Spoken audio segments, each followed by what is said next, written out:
que requieren o que merecen una reflexión con esta misma perspectiva en lo que estamos viviendo con el COVID y de manera particular por lo que significa también en esta definición de bioética y del análisis de este tipo de problemáticas, ¿no? Y como la bioética lo dice, que es el estudio de los aspectos éticos de la ciencia de la vida, ¿no? Medicina y biología principalmente, pero también las relaciones del hombre con los otros seres vivos, ¿no?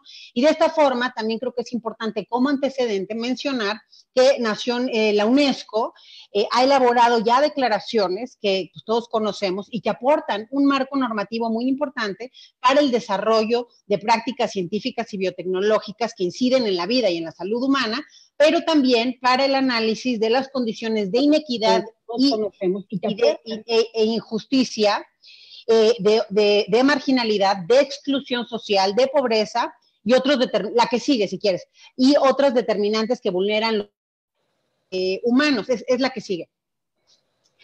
La que sigue, exacto, es ahí. Entonces, y otros determinantes que vulneran los derechos humanos. Y aquí en este sentido creo que es muy importante hablar de algunos conceptos como la dignidad, la solidaridad, la justicia, que pues sin duda permean en estos otros aspectos. De manera particular en el tema de las personas en movilidad, pues hay varias reflexiones que hacer en torno al tema, ¿no? En torno al fenómeno.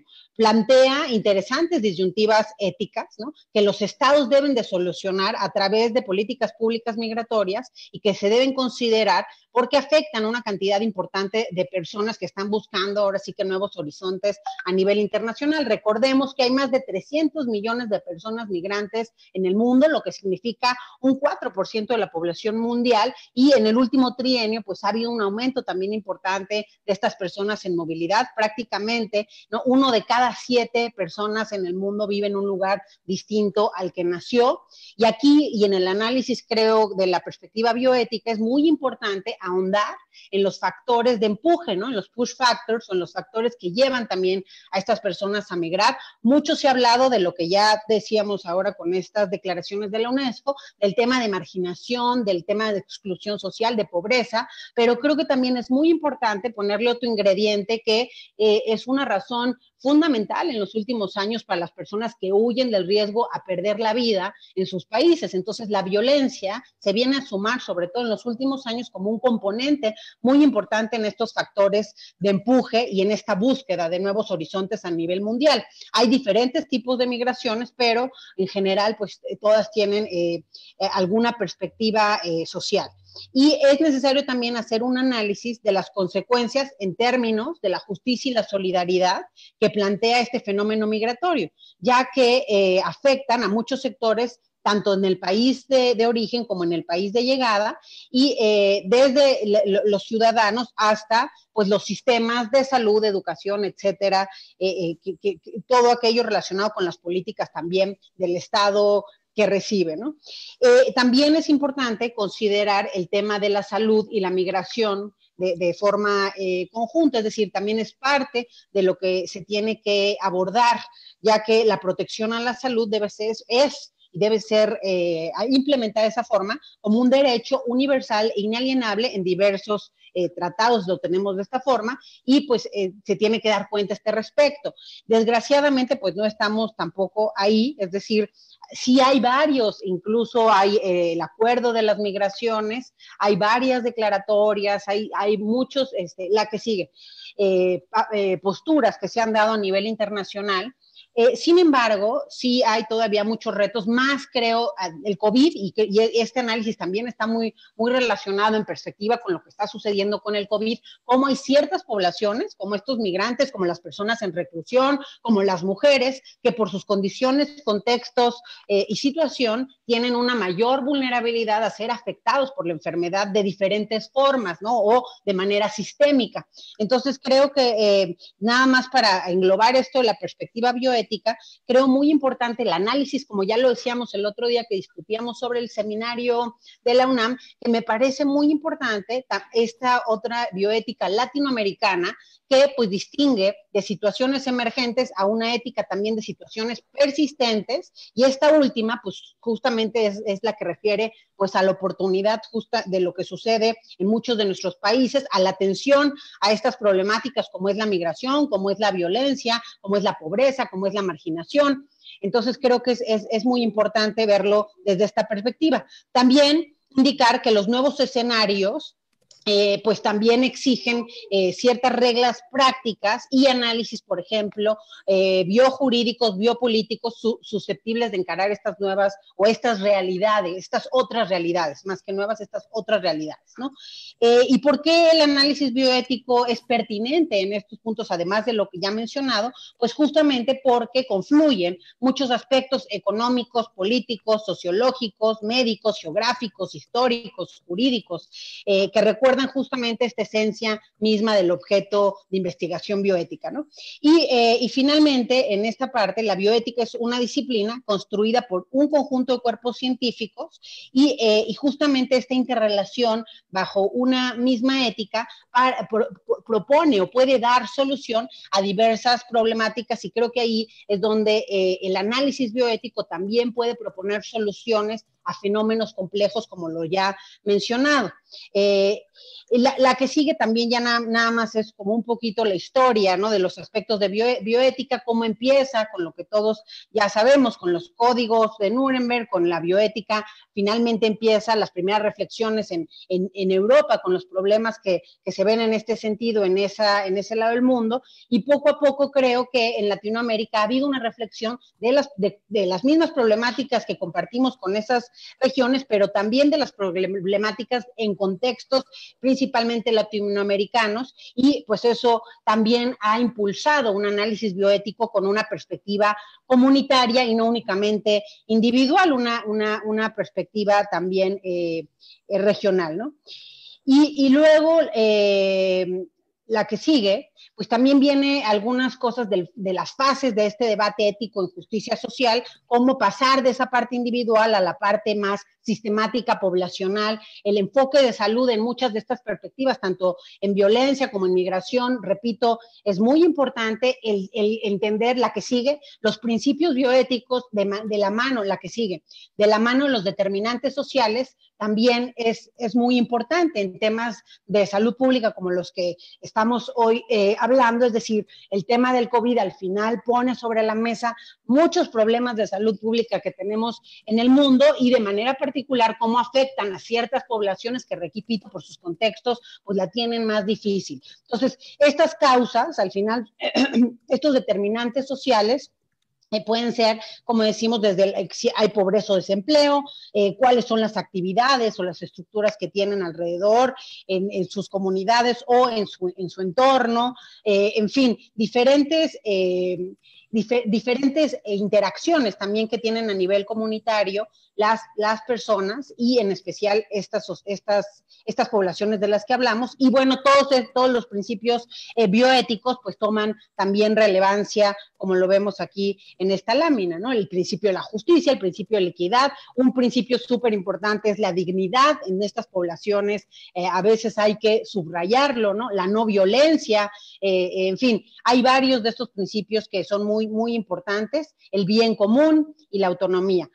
Y la que sigue simplemente ahonda, la siguiente lámina, en algunas de estas dimensiones del desarrollo humano a través de esta perspectiva basada en un modelo de salud pública con una visión ecológica, el modelo ecológico de la salud pública, que en donde hay un análisis a partir de lo individual, lo grupal, lo familiar, la parte educativa, comunitaria y social o comunal, ¿no? Y en esa parte también entra la parte cultural, y como todos estos determinantes al final influyen en las condiciones y en la realidad que tenga pues un grupo de personas o ciertas personas por sus características y contextos. Entonces, ya en la que sigue, dado este preámbulo, en las siguientes láminas voy a entrar de lleno en esta problemática y cómo estos principios de dignidad, justicia, solidaridad, etcétera, pues toman mucha relevancia en el tema del COVID, que bueno, ya sabemos que es una pandemia muy fuerte, que al final es la enfermedad respiratoria más severa que hemos tenido pues en este siglo,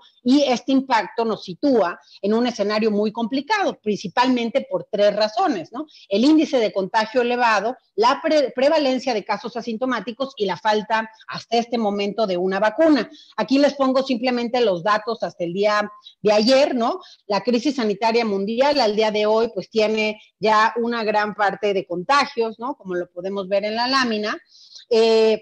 Y también más de 6 millones ya de contagios, más de 373,000 muertes.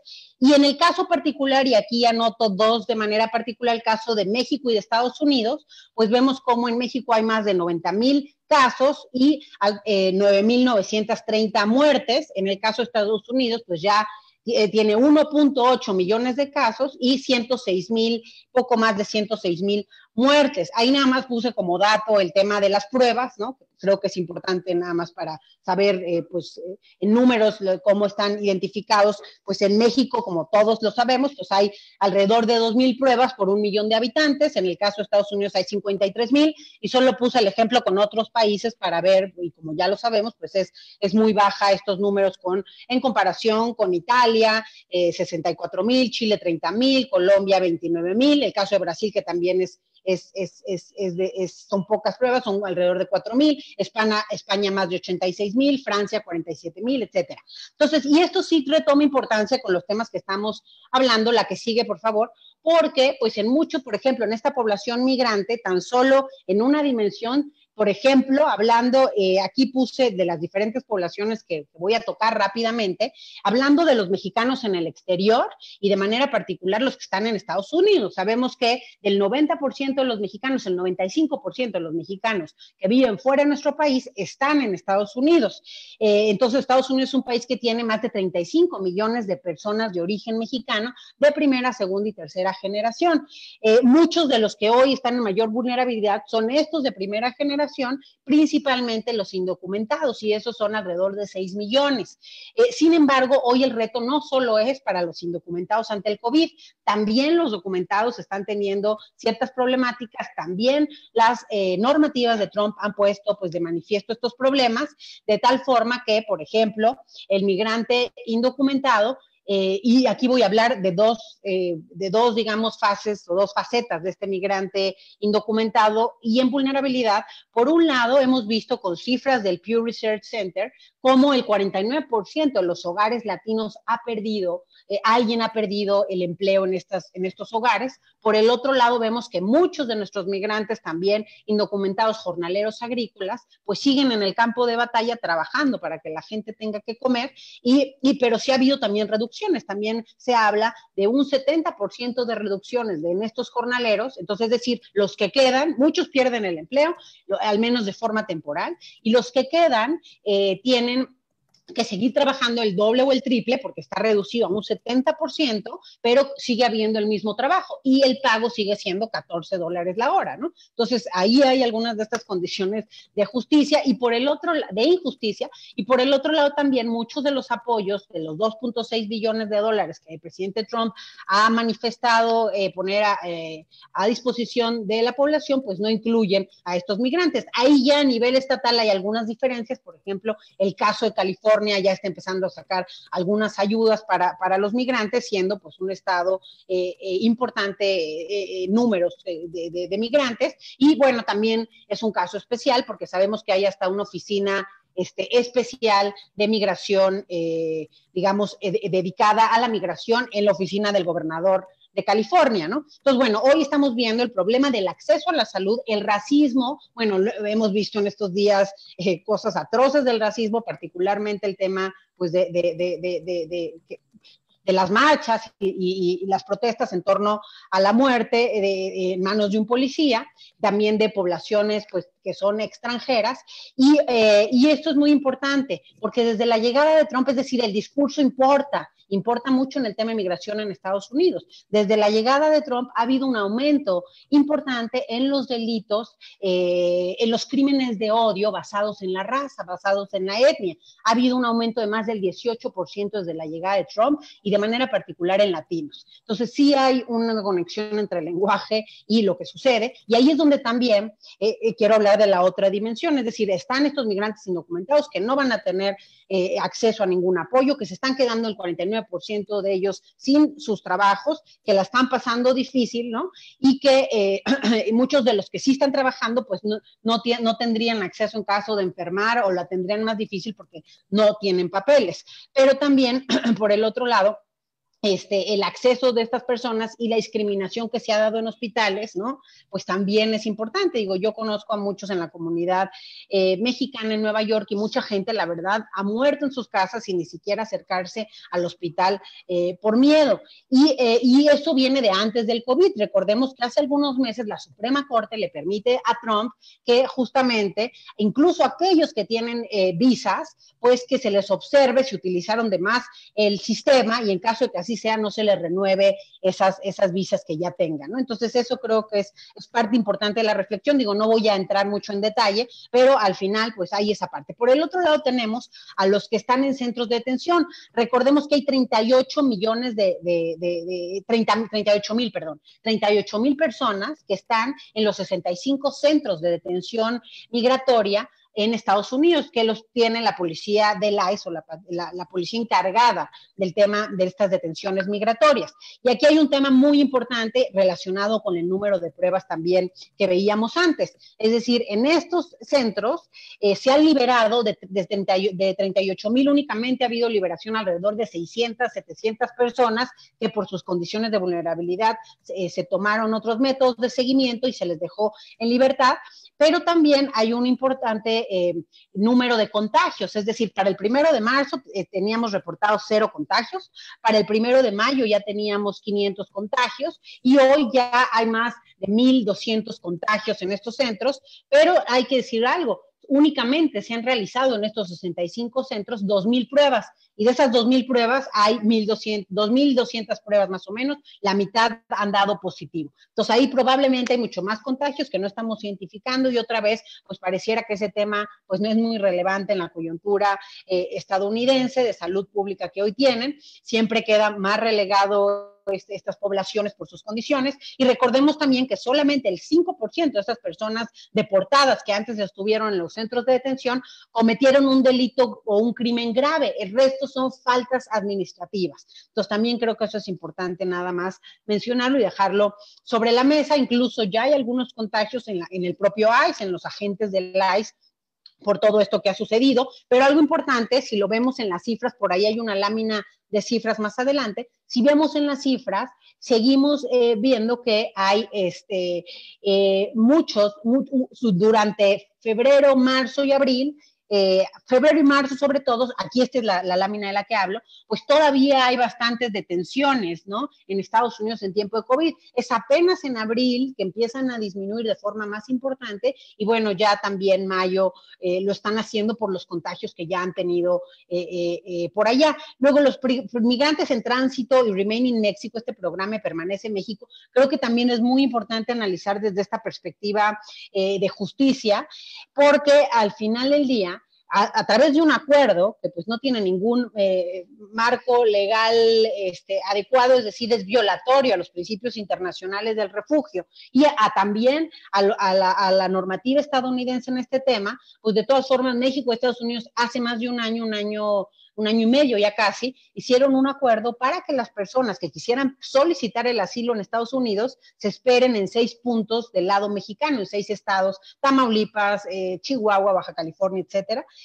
Y en estos 6 puntos, pues ya hay más de 60,000 personas varadas porque ha sido muy tardado el proceso, y hay que recordar que además Trump lo primero que canceló con el coronavirus fue el 18 de marzo, cerró la puerta a todos los solicitantes de asilo. Entonces, y incluso, primero el acuerdo era para centroamericanos que esperaran todo el proceso de asilo en México, mientras que Estados Unidos decidía si les daba o no esa figura.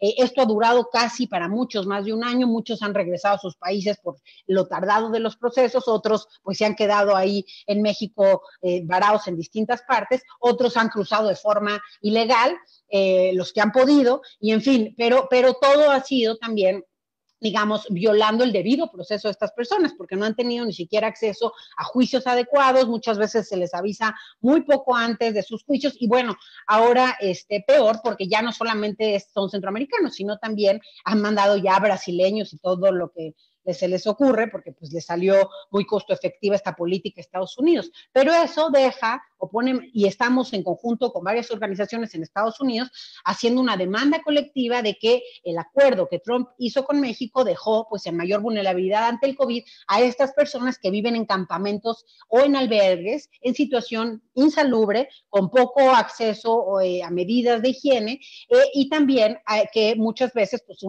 en mucha proximidad, y eso pues no, eso no permite, esta proximidad no permite hacer ni una sana distancia, ni un eventual confinamiento o autocuarentena para aquel que tenga síntomas, y esto pues se puede dar en un contagio amplio, como ya lo hemos visto en estos centros. Y ahí nada más me conecto con el tema de la deportación, en donde también se ha aprovechado la situación para deportar de forma expedita, sin seguir el debido proceso, a muchas personas centroamericanas y mexicanas, y bueno, también ha habido muchas quejas de El Salvador, de Honduras, de Guatemala, y menos en México, pero sí en esos países, de que los aviones con deportados venían con la mitad contagiados. Entonces también ahí ese es otro tema de cómo se están dando las cosas con estas poblaciones. Y luego también, y repito, violando el derecho de estas personas a seguir un proceso, es decir, los agarran y los deportan de forma inmediata. Y aquí hay algo más delicado, con los niños migrantes también está sucediendo esta figura cuando hay normativas y leyes en Estados Unidos que normalmente no permiten que eso suceda. Hoy estamos viendo que sucede en la era Trump y con el pretexto de COVID, y ese es el pretexto que ha dado Trump también cuando se le han hecho reclamos por este tipo de deportaciones, que es por salvaguardar la salud pública de Estados Unidos, y por eso sí se pueden hacer estas deportaciones. Entonces sí hay un tema ahí importante en este sentido. Y solamente en este tema también de deportación y retorno, hay un tema que queda en medio, que es la recepción. México al final tiene todas las caras de la migración, somos un país de expulsión, un país de recepción, un país cada vez más de tránsito, más bien, cada vez más de recepción. El tránsito se convierte en recepción por todas estas condiciones que Estados Unidos ha puesto sobre la mesa, y también cada vez más de retorno. Es decir, hoy son más mexicanos los que regresan, ¿no?, tanto en deportación como en forma voluntaria, que los que se van. Entonces ahí hay ciertos retos importantes, sobre todo el reto que de transición a recepción, pues ha puesto sobre la mesa también muchas dificultades para el Estado mexicano, porque pasamos de tener pues 4,000 solicitudes de refugio hace apenas 4 años, ¿no?, a tener pues creo más de 60,000 el año pasado, más de 80,000, yo creo que cerraremos este año, y bueno, y más con estas políticas de permanencia en México, etcétera, ¿no? Luego tenemos la condición del desplazamiento interno, muchas veces por temas de violencia también en nuestro país, y en el tema que ya mencionaba, muy delicado, que es la niñez migrante. Y aquí solamente recordar, aquí hay algunas láminas con información que las voy a dejar ahí solo para entender cuáles son las entidades con mayor número de migrantes en Estados Unidos. Hoy en día es la Ciudad de México el principal, digamos, emisor de migrantes, Estados Unidos, seguida de Michoacán, Guanajuato, Jalisco y Puebla, y bueno, otros estados lo han sido también en el pasado, y bueno, esto también reconecta mucho con el tiempo del COVID, un dato que daba el presidente, que pues no tiene que ver con su gestión, pero que él lo presumía, ¿no?, que era el tema de las remesas, ¿no?, que fue históricamente el mes con más remesas, 4,000 millones de dólares, y eso tiene que ver más bien con lo que está sucediendo en México también. De otro lado, si ellos están perdiendo el empleo y la tienen difícil, pues saben que su familia en México la tiene aún peor, entonces están haciendo un esfuerzo adicional por enviar también estas remesas a nuestro país. Recordemos que los mexicanos envían menos del 14% de su ingreso mensual normalmente en estas remesas, entonces si hay un esfuerzo por mandar un poco más para pues subsanar todas las pérdidas que sus familias con el cierre y el confinamiento están teniendo. Y solo para poner en perspectiva que digo, todas estas injusticias que se dan y todo este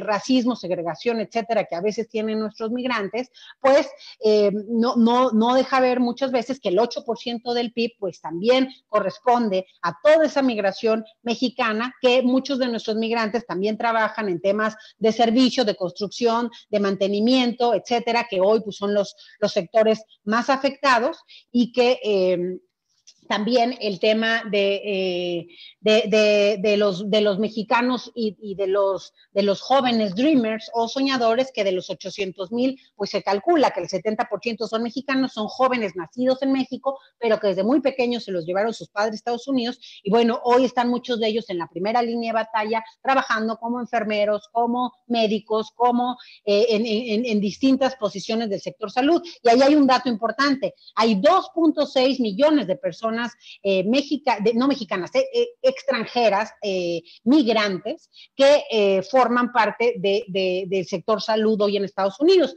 lo que significa un 17% de este sector, que no es menor en un momento como el que se está viviendo por allá, de una necesidad importante de estos recursos humanos, y muchos de estos 2.6 millones trabajan también en las tareas básicas de cuidado, de enfermería, en los hogares, etcétera, relacionados con la salud pública. Entonces, creo que eso, pues, nada más es dejar un poquito sobre la mesa estas injusticias. En el caso de México, pues tenemos un reto también muy importante, sabemos en la anterior, si quieres, ahí. En el caso de México, tenemos un reto muy importante. La migración al final ha sido este tránsito de Centroamérica hacia Estados Unidos, pues México ha sido un lugar de paso por mucho tiempo. Sin embargo, sí ha habido retos, ha ido cambiando un poco la dimensión del reto y de alguna forma el frente de este reto, ya que con los cambios que Donald Trump puso en marcha desde su llegada, Obama también deportó a muchísimos mexicanos, más de 3 millones, se le llamaba el deportador en jefe. Sin embargo, sí había condiciones distintas. Por ejemplo, una de ellas es el tema de muchas de las deportaciones de Obama, más del 80%, eran deportaciones fronterizas, aquellos que en el intento de entrar los regresaban, mientras que con Trump vemos un incremento de más del 40% de deportaciones tierra adentro, gente con más arraigo, más familia, más tiempo en Estados Unidos, y al mismo tiempo, pues todo este tema de, pues los centroamericanos se queden en el lado mexicano. Es una especie de tercer país seguro, pues de facto, ¿no? Claro, no es tercer país seguro por algunas cuestiones ahí de definición, pero finalmente se quedan muchos en México, y pues también Human Rights Watch ya ha probado cómo tampoco en nuestro país estas personas tienen las condiciones adecuadas, y por razón de eso es que se han hecho estas demandas colectivas que les digo en Estados Unidos, para mostrar que haberlos dejado a muchos de ellos en la frontera, pues hoy los pone en mayor riesgo, y exigiéndole recursos también a Estados Unidos para atender estos campamentos de migrantes centroamericanos. Muchos también están atorados en la frontera sur. También México tuvo que liberar a muchos de estos migrantes después de varias exigencias, incluso algo que marca un precedente importante en México. Hubo un par de jueces que también dictaminaron al INAMI liberar a estos migrantes y dar cuenta de las condiciones que tenían con todo el tema del COVID en sus centros de detención, o en sus centros migratorios, estaciones migratorias se llaman, del Instituto Nacional de Migración. Entonces, bueno, el reto no es menor. Hoy hay un problema incluso de recursos para estos temas, y pues también vemos en el caso de Estados Unidos también hay una reducción de fondos en los 50 consulados, que pues hoy podrían también ayudar a través, y creo que están haciendo el intento también de hacerlo, pero sin muchos recursos, con las ventanillas de salud que hay en los 50 consulados para ese acceso también a los indocumentados en ciertos lugares donde ellos ya tienen acuerdos.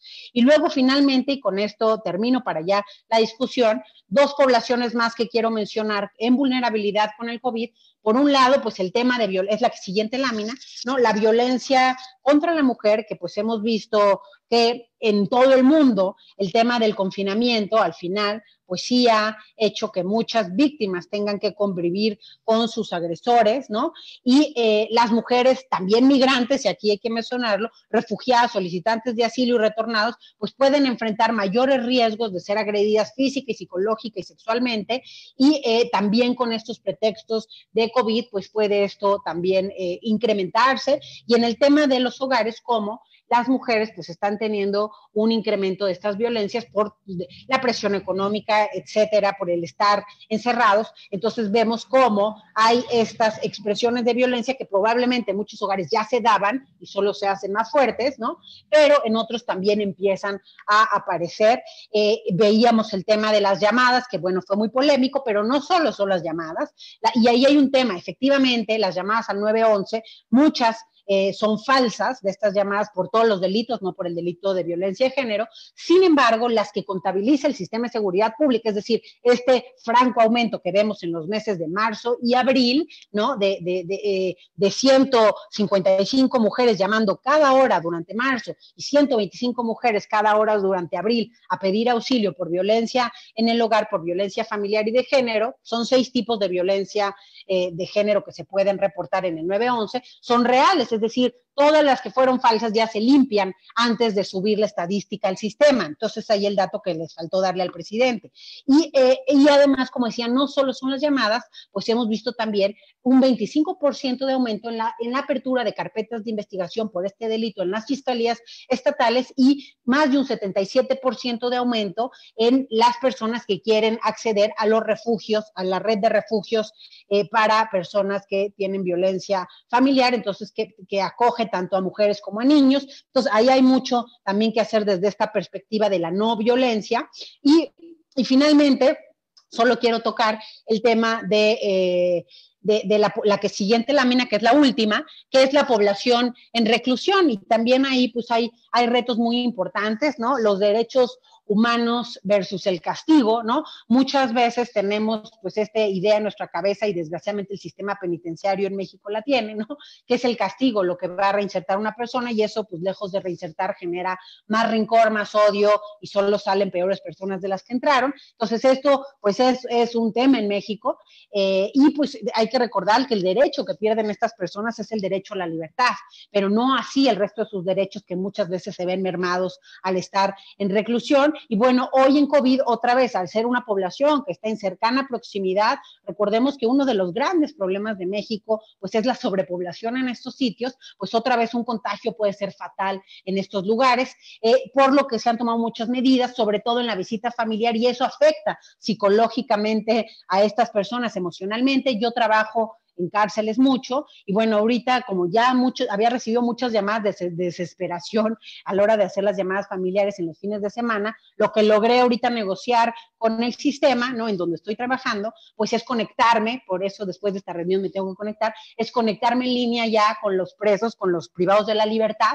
para poder trabajar con ellos, tanto deporte, estamos trabajando 3 veces a la semana box, con boxeadores famosos, campeones que se conectan conmigo, a que ellos pues ahora sí que saquen toda esa adrenalina, y por el otro lado nos conectamos también una vez a la semana, ahorita normalmente lo hacemos también 2 veces, pero pues ahorita en línea una vez, que me toca el día de hoy, con atención psicoemocional, con terapia cognitivo-conductual, pues que es un poco compleja en línea, pero que la estamos haciendo, y con algunas pláticas también para pues mantenerlos ahora sí que en mejor ánimo, porque eso también genera ciertas violencias al interior de las prisiones, pero hay un tema en los contagios, aún así ha habido contagios, se han ido incrementando, y esto es porque pues al final es un sistema, hay muchos, los custodios son los que pues han traído también muchas de estas infecciones, porque al final es una persona vulnerable, el custodio también, digo, ganan poco, también están ciertamente en reclusión, viven ahí al lado en cuartos que no quisieran ustedes verlos, en fin, entonces toda esa situación también conlleva a que lleven estas infecciones a la cárcel, también los que hacen la comida, todos los servicios, pues es gente que se está moviendo y que pues no necesariamente tiene coche, tiene una forma fácil de moverse, entonces todo esto pues incrementa ciertos riesgos, sin embargo no puedes dejar sin custodios la cárcel, ¿no? Entonces sí hay varios, digamos, dilemas y discusiones a realizar, el tema de la ley de amnistía, también tan novedosa, pero que tampoco pues ha sido explotada para liberar a aquellos que se pudieran liberar a través de esta ley, ¿no? Porque ni siquiera se ha formado ahí el consejo que se tiene que formar para tomar estas decisiones, y finalmente pues todo el contexto y los contagios y el acceso a la salud que muchas veces de esta población pues es muy limitado, como les digo, todos sus derechos se ven mermados una vez que entran en reclusión, a pesar de que la ley marca que únicamente es el derecho a la libertad, y que a pesar de que pues eso no lleva a ningún lado, porque pues los mejores sistemas, digamos, en el mundo, donde la gente, es decir, ¿cómo se mide esto? Pues que aquellos que salen no vuelvan a ingresar en prisión, los mejores son los sistemas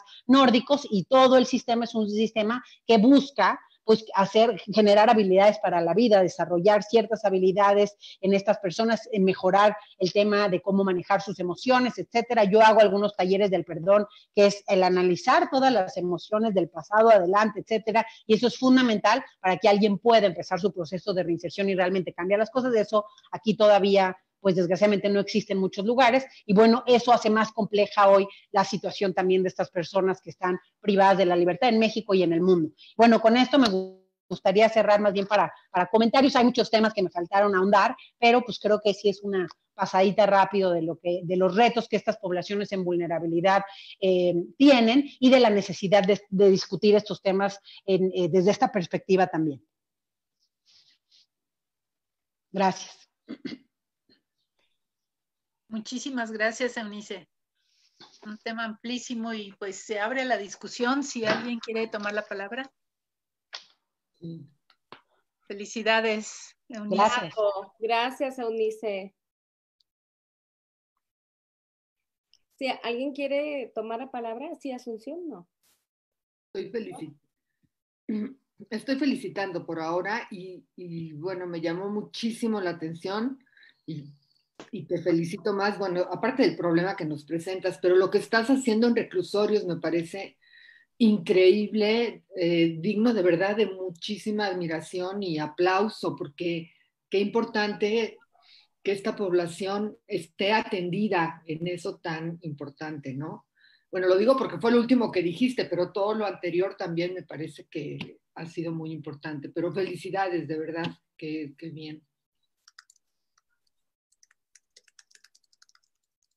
Eunice, ¿tú crees que habría algo que el Colegio de Bioética pudiera hacer en este tema, en particular en México, con pues con estas poblaciones vulnerables, de mujeres, de reclusos y de migrantes?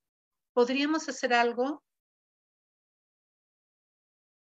Pues mira, yo creo que es importante hacer este análisis desde, yo creo que los principios también bioéticos, para entender, por ejemplo, para mí algo muy difícil, todavía en el tema de migrantes, al menos en el discurso público es más aceptado, ¿no? No se cumple en la normativa ni en la política pública todavía con ese acceso, esa justicia que se tiene que tener, y esa empatía. Sin embargo, bueno, todavía está un poco más en el tema. Sin embargo, en otros lugares, por ejemplo, yo ayer casi me ponía a llorar, ¿no? Cuando veía los comentarios, justo había una nota del Universal que decía que aumentan los contagios en el sistema penitenciario. Y además de que la nota, pues qué horror que estén aumentando, y me preocupó, lo que más se me hizo horrible, la verdad, son los comentarios que la gente ponía a eso.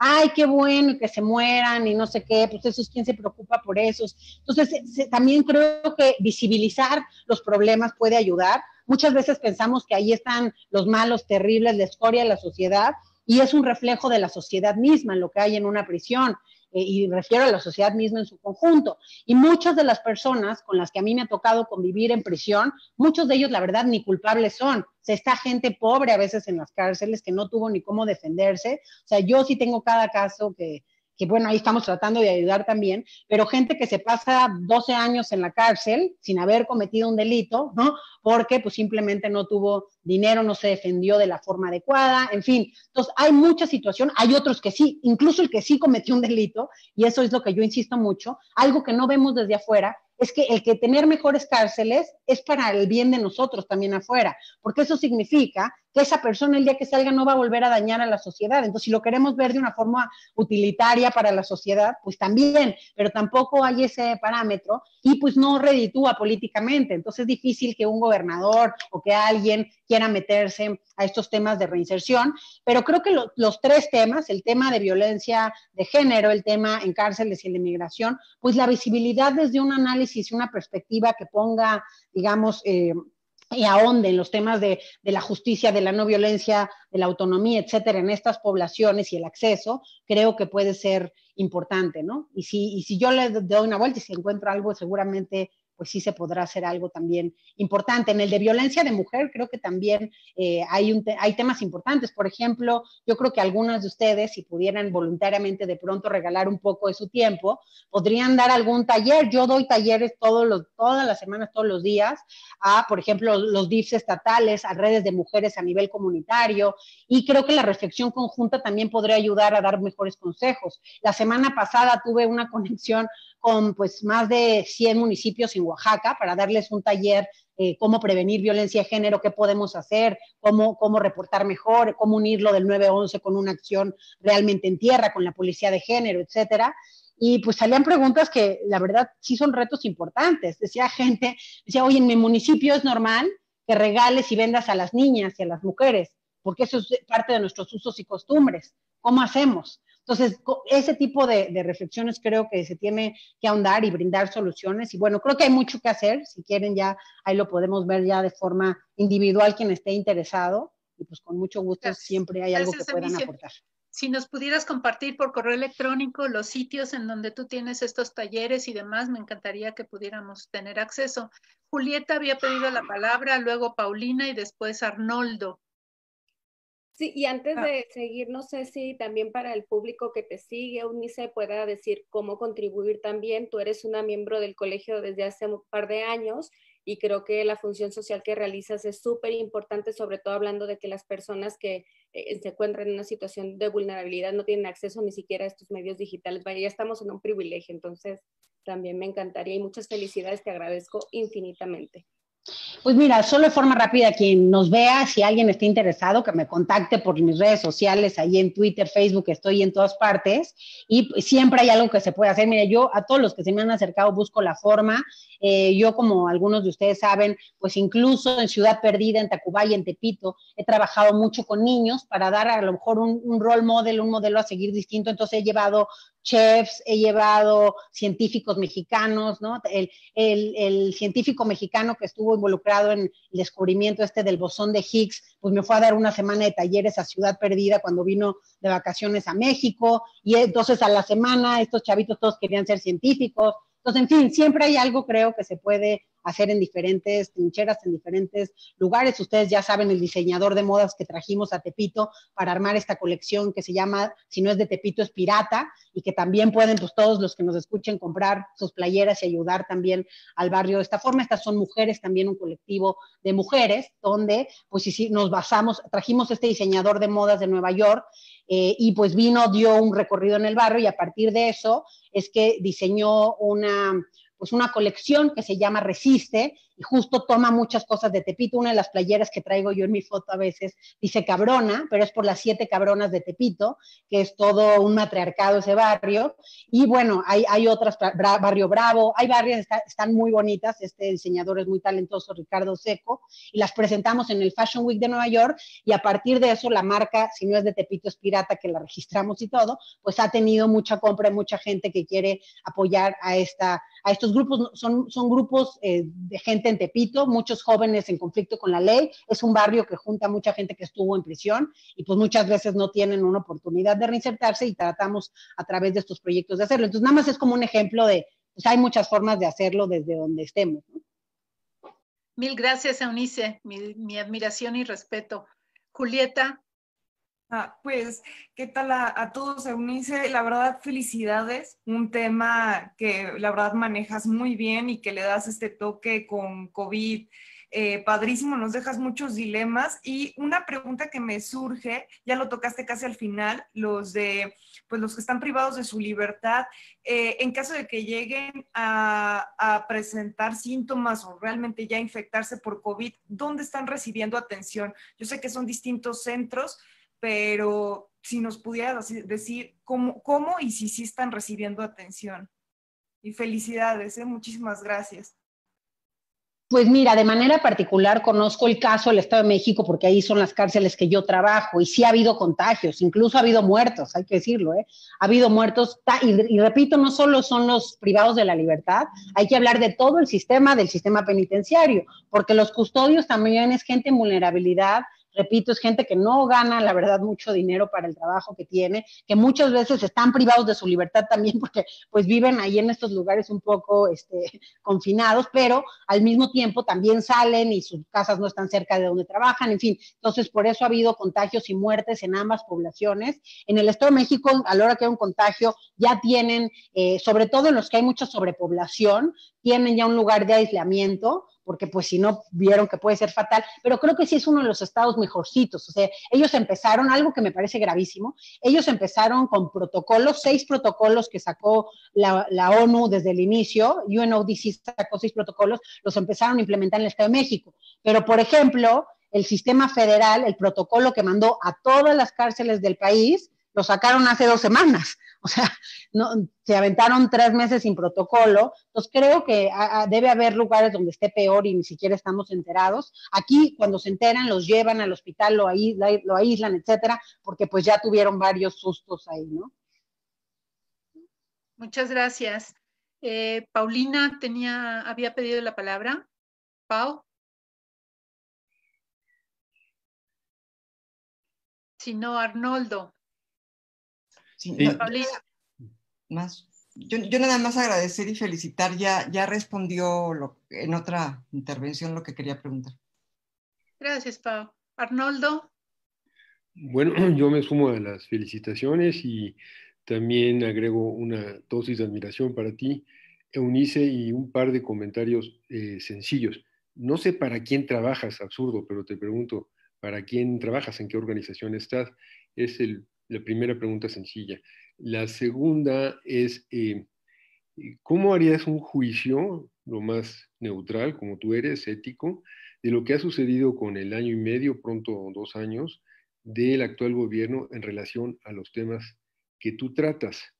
Y un punto más, tú estás en contacto con Saskia Niño de Rivero, conoces el trabajo que ella hace, si lo conoces, ¿cómo lo valoras? Trabaja en situaciones similares a la tuya, Eunice, y gracias otra vez por la lección que nos das. No, muchas gracias. Yo trabajo en 2 organizaciones, básicamente, Agenda Migrante, que es una coalición de organizaciones que coordino yo, que tenemos pues, a más de 50 aliados en México y en Estados Unidos, que es con la coalición que estamos haciendo este seminario que les comentaba en Harvard, y eso es mucho traer a la mesa al político, al legislador, al migrante y a la ONG para tomar pues, ciertas decisiones y obligar de alguna forma que sí se hagan cosas más prácticas. Y ha funcionado en el pasado. Así cambiamos la ley de educación en su momento para la revalidación de estudios, que era prácticamente imposible, y pues de esta forma, habiendo llevado a los legisladores, citaron luego al secretario de Educación y se cambió. No era un tema nuevo que yo traje, todo mundo lo traía, sin embargo, sí fue nuevo traerlos a la mesa juntos y comprometerlos a hacer el cambio finalmente. Así también se dio el recurso, por ejemplo, del INE, que iba a haber una construcción de un edificio, y después de uno de los foros de Agenda Migrante, que fue igual con todas estas partes que te comento, pues entonces ese foro fue principalmente con indocumentados, tenía más de 100 indocumentados ahí, con los cónsules, con la gente de gobierno y con medios de comunicación que me ayudaron mucho. Y entonces lo que hicimos es, después de eso, el dinero del INE se donó para la defensa de los migrantes en los 50 consulados porque no había ningún recurso. Desgraciadamente, eso sucedió cuando fue el foro y luego ya no lo planearon y no hay ese recurso extraordinario para la defensa migrante. Y eso es Agenda Migrante. Y luego soy consultora, ¿no? Internacional, trabajo con, por ejemplo, Smart Cities a nivel internacional, que es una asociación para temas de resiliencia, prevención de violencia. Yo sobre todo, son ciudades inteligentes, yo llevo la parte de seguridad. Y luego tengo una red desde hace ya 10 años que se llama Viral, es una red de jóvenes en todo el país, que lo que hace es pues, impulsar a los jóvenes a que de forma voluntaria trabajen estos temas de prevención del delito, llevarlos a cárceles, llevarlos a colonias difíciles, a trabajar en esto. La característica de la red es que sea algo partícipe, no sea nada más algo que yo digo que lo hago, pero no voy al lugar, porque hay muchos expertos en seguridad y esto que lo hacen desde su escritorio y está muy bien, pero es otra cosa. Nosotros lo que hacemos en esta red es gente que tiene que ir al territorio, esa es la característica principal, y bueno, trabajo con varios gobiernos a nivel estatal, a nivel municipal, en estas capacitaciones que ya mencionábamos y en diseñar algunos proyectos de prevención del delito para ellos. Sí conozco a Saskia muy bien, es una gran amiga, trabajamos juntas también en Gobernación, yo era encargada de la subsecretaría de Prevención, y ella estaba en SENACE, en secuestro con Renato Sales. De hecho, con Saskia hicimos un estudio muy interesante y por eso ella sale también de SENACE y ya se mete a Reinserta al 100%, y ese es un estudio muy interesante a discutir, que es qué había en la mente de los secuestradores, ¿no? Entonces, desde un punto de vista de prevención, entonces fuimos a diferentes cárceles a entrevistar a los secuestradores pues, más conocidos, Caletri, Mochorejas, entre otros, grandes secuestradores, pero para ver el patrón de dónde podíamos entrar con la prevención, cuáles eran sus mecanismos de reclutamiento, cuáles eran pues las cosas que a nivel emocional y mental y psicológico pues de alguna forma jugaban un papel para meterse o no. Y ahí, bueno, otro día podemos platicar de eso, lo que salió de ese estudio súper interesante, ¿no? Cómo incluso algunos decían que pues, los nuevos secuestradores no eran tan profesionales como ellos, entonces su primer delito era el secuestro, mientras que en otros era progresivo, primero robaron coches, tal, hasta ser el gran secuestrador, entonces que lo hacían más violento, en fin. Entonces hay muchas cosas, sí he trabajado algunas cosas con Saskia, hemos hecho cosas juntas, pero hay una diferencia aquí en algunas cosas que hacemos. Saskia trabaja mucho con adolescentes en conflicto con la ley, yo también lo hago, yo también mucho en pandillas afuera con estos niños, ella lo hace dentro de los centros, y trabaja mucho con mujeres y con los niños que nacen en prisión, por ejemplo. Ella tiene un trabajo muy importante en eso, y hay algo con lo que ninguna organización quiere trabajar y por eso decidí hacerlo yo, que es con adultos. Nadie quiere trabajar con hombres adultos en prisiones. Entonces, eso sí, incluso yo en algún momento le propuse a Saskia hacer algo, pero ella no está dedicada a esa población. Entonces, por eso, como vi que nadie quería trabajar con los adultos hombres, es una población que yo decidí meterme, porque creo que también hay un trabajo que hacer ahí y pues que nadie los está atendiendo. Siempre es más, las pocas organizaciones que hay, porque tampoco somos tantas, se van con mujeres y con adolescentes, pues por un tema quizá obvio, pero yo creo que hay un trabajo muy importante que hacer también con los hombres, porque también salen, es decir, la gente en reclusión no es que se va a quedar ahí, se va a morir ahí, ni nada. O sea, en un punto de vista también, digamos, pensando en la sociedad, es gente que va a salir y hay muchos hombres jóvenes hoy en prisión, pues ese es el principal víctima y victimario de muchos de los delitos. Y ya para terminar, el tema de cómo veo mis temas con este gobierno, pues como ustedes saben, yo inicié siendo secretaria ejecutiva adjunta del Sistema Nacional de Seguridad Pública con una gran ilusión de que pues ahora sí le fueran a las causas que generan los fenómenos de violencia y delito, que es muchos de estos determinantes que estamos hablando. Esa es la verdadera causa y no que la persona nace siendo delincuente, por ejemplo.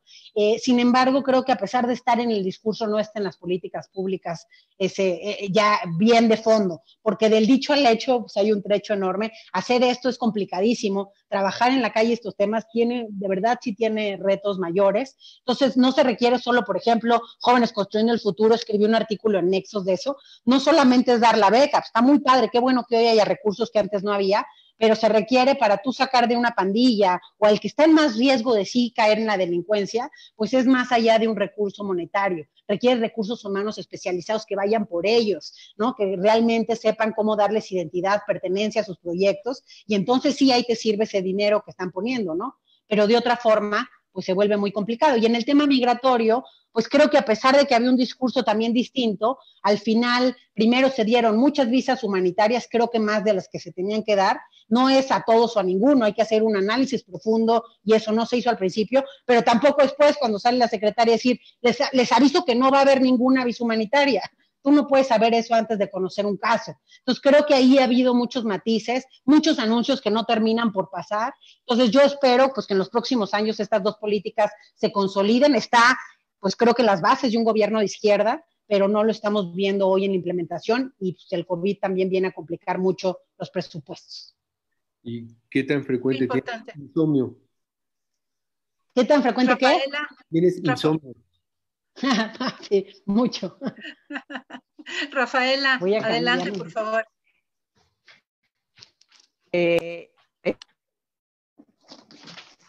Muchas felicidades. Creo que nos despertaste en todas y todos las ganas de colaborar, de apoyar. Yo estoy pensando en varias maneras y varios conectes que puedo proveer, pero mi comentario iba dirigido como a una reflexión general. Como en estos tiempos de la pandemia, estas poblaciones vulnerables van adquiriendo una discriminación adicional. Es decir, el virus y el contagio y la posibilidad de ser contagiados y de ser portadores, en lugar de provocarnos una voluntad de intervención y de apoyar, se vuelven una discriminación adicional de estas poblaciones. Cosa que me parece gravísimo, es una reflexión que hago que creo que es muy parecida a lo que sucedió con el VIH-Sida. Es decir, en lugar de volverlas, de entender que estas personas son aún más vulnerables por sus situaciones de hacinamiento, de determinantes sociales, de pobreza, de migración, de falta, se vuelven aún más discriminadas. Sí, pues creo que eso es parte del problema, ¿no? E incluso, como decíamos, pues hoy hasta, bueno, relacionado con toda la discusión de la guía bioética y todo esto, pues hoy el acceso a la salud, incluso, miren, en Estados Unidos, pues sí pueden ver, oye, pues este es migrante o no, sí, mejor darle al estadounidense la cama o el servicio o el acceso, ¿no?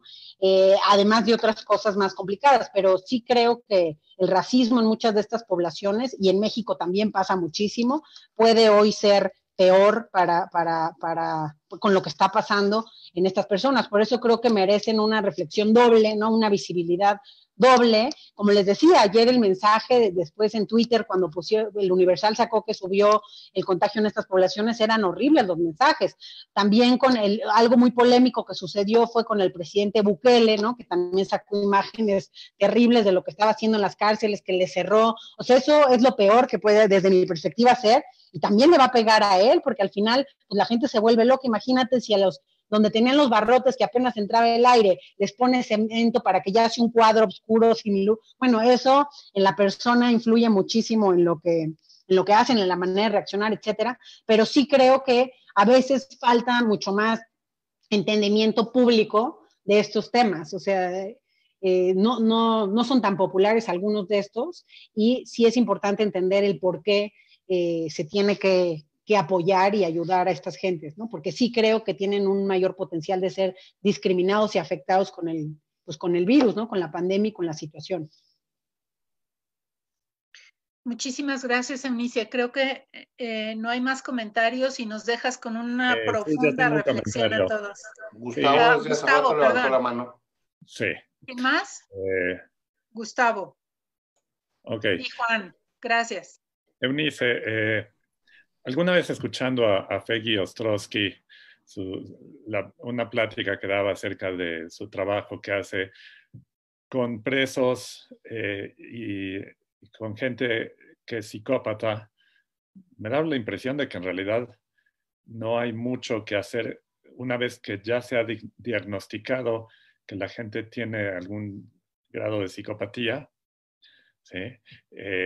Ella explicaba como que la gente que sale incluso de la cárcel, pues van a ser reincidentes muy probablemente por la misma psicopatía que tienen, ¿no? Entonces, uno es qué tantos diagnósticos, qué tantos estudios se hacen de psicopatía para distinguir a aquellos presos que están ahí con ese cuadro de los que no, y qué tanto, en tu opinión, se puede hacer para reinsertar a la gente con psicopatía. Es una pregunta muy interesante y muy importante. Digo, yo no di el detalle de los programas que yo hago, pero parte importante de mi equipo, ¿no? En la cárcel, pues son psicólogas, ¿no? Sí tengo al menos 5 psicólogas por cárcel de lo que estamos haciendo. Y parte del programa RING, se llama mi programa RING, que es Boxeando por la Reinserción, y el otro se llama Knockout, No Tires la Toalla, ¿no? Que son más o menos, tiene el mismo objetivo, tiene 3 partes cada programa, que es la parte deportiva, porque sí es muy importante, por ejemplo, para reducción de adicciones, para todo el tema incluso emocional, es muy importante esa parte, que saquen toda la energía y que se sientan importantes para algo, y más cuando pues ya les dan el primer premio, generar ciertos incentivos también es muy importante, que lo vean, que su familia vea que está haciendo otra cosa distinta, genera orgullo, genera dignidad, es dignificar un poquito esta población a través de buenos materiales, buenas cosas, que vayan campeones mundiales, todo eso dignifica mucho estas poblaciones. Y luego la otra parte, muy importante, las dos, una es la parte emocional, donde están las terapias cognitivo-conductuales y la atención psicológica individual, colectiva y familiar, y el tema del perdón, que es todo, son 12 sesiones de 4 horas para pues analizar justo, no tanto. O sea, para que ellos puedan empezar un perdón hacia adelante, tienen que hacerlo hacia atrás, porque ahí te das cuenta de sus historias de vida, digo, o sea, y te empiezan a sacar todo, ¿no? Pues es que yo en realidad odio a tal. Entonces tiene que haber mucho perdón incluso de ellos hacia atrás. Hay muchos padres tóxicos en las historias de estas personas, etcétera, ¿no? Entonces, en el tema de las psicopatías, parte del análisis que se hacen ciertas pruebas, una de ellas se llama Minnesota, entre otras que vamos sacando al inicio, hacemos una línea base. Este programa está evaluado experimentalmente, entonces lo hacemos con casos y controles para ver cómo funciona al final. Y luego le estamos dando seguimiento a los que salen de las cárceles, pero efectivamente hemos encontrado, en la cárcel hay de todo, están combinados el psicópata con el hay de todo combinadito. Entonces, sí hay algunos casos de psicopatías que hemos encontrado con las psicólogas. Es mucho más difícil trabajar la reinserción cuando ya hay una psicopatía, pero no es el general, ni es la mayoría tampoco de las personas, al menos con las que a mí me ha tocado trabajar, no es la mayoría, pero sí hay algunos cambios que se pueden hacer incluso con psicópatas. Es decir, al menos una reflexión de su situación, tal y como es. Digo, la psicóloga se sienta con ellos a explicarles de una forma medio didáctica que esto no conecta con esto, entonces tú no vas a sentir nada cuando pase esto. Entonces, al menos los hacen un poco más conscientes de la situación. Claro que requieres mucho más trabajo, ¿no? Mucho más de 1 año, mucho más de 2, ¿no? Yo creo, para poder atender a esas personas. Sí puedes hacer un cambio, no hablaría yo de un proceso de reinserción completo, pero sí puedes incidir de alguna forma en estas personas, y repito, no es la mayoría. Y en los otros sí hay muchas formas, como les digo, y tengo un libro de eso, se los puedo mandar a quien quieran, donde vienen estas evaluaciones experimentales y cuáles son los componentes que este tipo de programas logran cambiar. Y vienen los testimonios y vienen las evaluaciones de lo que logra cambiar en una persona, dignificarla, tomarle en cuenta el tema deportivo, el tema psicoemocional, el que pueda él identificar qué emoción siente. Muchas veces ni siquiera pueden, no, estoy enojado ya, y son groseros y ya, pero ahí dentro de ese enojo hay 25 tipos de sentimiento que se trabaja con ellos, y para traducirlos a otros más positivos, ¿no? Entonces, pues hay mucho, pero sí es complejo las psicopatías. Gracias. Juan Antonio había pedido la palabra. Juan. Sí, ya muy brevemente, felicidades, Eunice, por todo lo que estás haciendo. Ya estamos sobre el tiempo, ya creo que no va a haber mucho tiempo para discutir estas cosas. Me interesa mucho lo que nos puedas compartir de documentos, el protocolo que mencionaste que se acaba de aprobar para tratar lo del COVID en las prisiones, todo esto, me interesa mucho conocer eso. Me interesa también conocer qué se está haciendo en los centros de detención de migrantes en México con el tema de COVID.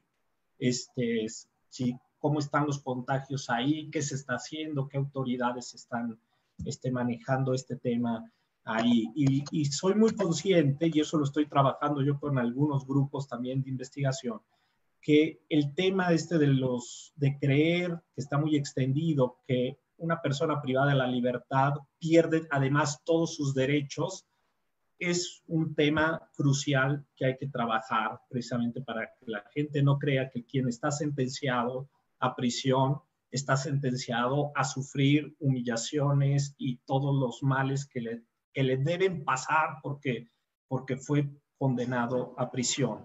Y creo que ahí hay mucho que trabajar en la sociedad, en los expertos, en los mismos abogados, en los mismos políticos, de pensar que eso no debe ser así. Pero bueno, ya me callo porque ya estamos sobre el tiempo. Muchísimas gracias, muy interesante. Gracias, Juan. Sí. Gracias. Pues sí, ahí nada más yo agregaría una cosa, es que es incluso una reflexión de las instituciones, o sea, se tiene que visibilizar. Cuando yo estaba en el gobierno y jalaba todo, tenía, digamos, la facultad de jalar a las dependencias a que trabajaran ahí, nadie me hacía caso con las cárceles. No, pues están en la cárcel. Bueno, pues ¿qué tiene? O sea, de todas formas tienes que venir y ver cómo mejoramos el tema de salud, educación, tal. Me costó mucho trabajo. La verdad, la estrategia que yo tomé en ese momento, un día que cuando un avión, cuando todavía existía la cárcel esta, la Islas Marías, como todo el mundo tenía morbo de ir a Islas Marías, pues un día en uno de los aviones que iba a llevar las provisiones allá, pedí 25 asientos y subí a todos los de las dependencias federales, los responsables, los llevé allá, que vieran a las personas que entendieran el tema, y además pues nadie se podía escapar, porque pues quién se podía ir de Islas Marías, tuvieron que estar todo el día ahí, y eso, y así, solo así, identificándolo de viva voz y enfrente, es que logré meter a muchos que pensaban que no era parte de su trabajo, ¿no? Y lo mismo con el sector privado, con varias fundaciones, etcétera. Muchas veces lo que hace falta es acercarlos, que escuchen, que vean las historias de quién se trata, los que están ahí, y qué es lo que han pasado, para entonces sí involucrarse y hacerlo realmente un tema de derechos más amplios, ¿no? Eunice, mil gracias. Creo que ha sido una extraordinaria sesión. Muchas felicidades por tu trabajo. Creo que todos quedamos con la pila bien cargada para tratar de hacer más en este terreno que está tan abandonado, tan poco visto socialmente. Y le quiero dar finalmente la palabra a Marichuy, que quiere darnos algún mensaje de despedida de la sesión. Marichuy, por favor. Bueno, pues muchas gracias otra vez, Eunice, y por ser, pues, esto que te caracteriza de preocuparte genuinamente por los grupos vulnerables y acceder a esta transmisión en vivo.